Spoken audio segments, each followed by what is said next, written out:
কিশোরগঞ্জ শহরের একরামপুর থেকে সাতাল পর্যন্ত প্রায় ১.৫ কিলোমিটার সড়কে যানবাহন তো দূরের কথা, পায়ে হেঁটে চলার উপায় নেই। চামড়া বন্দর হয়ে হাওর এলাকার মানুষের জেলা সদরের সঙ্গে যোগাযোগের একমাত্র মাধ্যম এ সড়ক। কিন্তু এর বেহাল অবস্থায় চরম দুর্ভোগে পড়েছেন স্থানীয়রা। ২ বছর যাবৎ চলাচল একদমই অনুপযোগী হয়ে পড়েছে।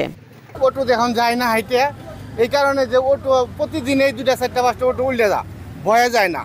একবার একটা অ্যাক্সিডেন্ট হয়েছে, আমি এখন আর ভয়ে এটাতে যায় না। এটার মধ্যে সরকারের কোনো নজর দিতেছে না, কোনো প্রশাসন কেউ এটা নজর দেয় না। প্রত্যেক দিন অ্যাক্সিডেন্ট হইতেছে, আমরা দোকান তো লোকজন নিয়ে মানুষকে বাঁচাই।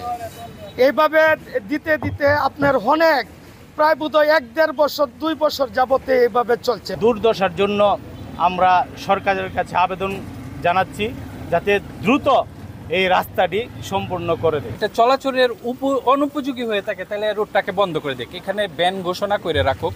কারণ প্রতিদিন এখানে আসলো মানুষজন আইসা এই রোডটা নষ্ট হইতেছে, মানে মানুষজনের গাড়িও নষ্ট হচ্ছে এবং অ্যাক্সিডেন্টের শিকার হচ্ছে। অনুরোধ করছি আপনারা রাস্তাটি আপনাদের মেরামত করে দেন।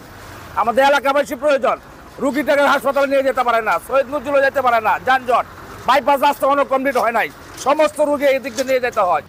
সড়ক ও জনপথ বিভাগ জানায়, কিশোরগঞ্জ করিমগঞ্জ চামড়া বন্দর সড়কটি মহাসড়কে উন্নীতকরণের কাজ চলছে। যদি অ্যাভেলেবল স্পেসটা পেয়ে যায়, আমরা খুব দ্রুত সেখানে রিজিড পেভমেন্টের কাজটা শুরু করতে পারবো এবং আমরা জায়গা পাওয়ার পরে আশা করি হয়তো ১ থেকে ১.৫ মাসের মধ্যে সম্পূর্ণ কাজটা শেষ করতে পারবো। এর মাধ্যমে স্থায়ী যে সমাধানটা, রাস্তার যে দুর্ভোগটা সেটা হবে। আর বর্তমানে যে প্রাথমিক যে অস্থায়ী যে বিষয়টা, সেটা আমরা ট্রিটমেন্ট করছি।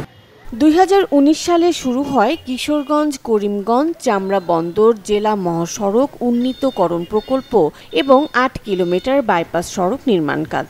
তবে নির্ধারিত সময়ে কাজ শেষ না হয় দ্বিতীয় দফায় মেয়াদ বাড়ানো হয়েছে। Desk report, channel 24।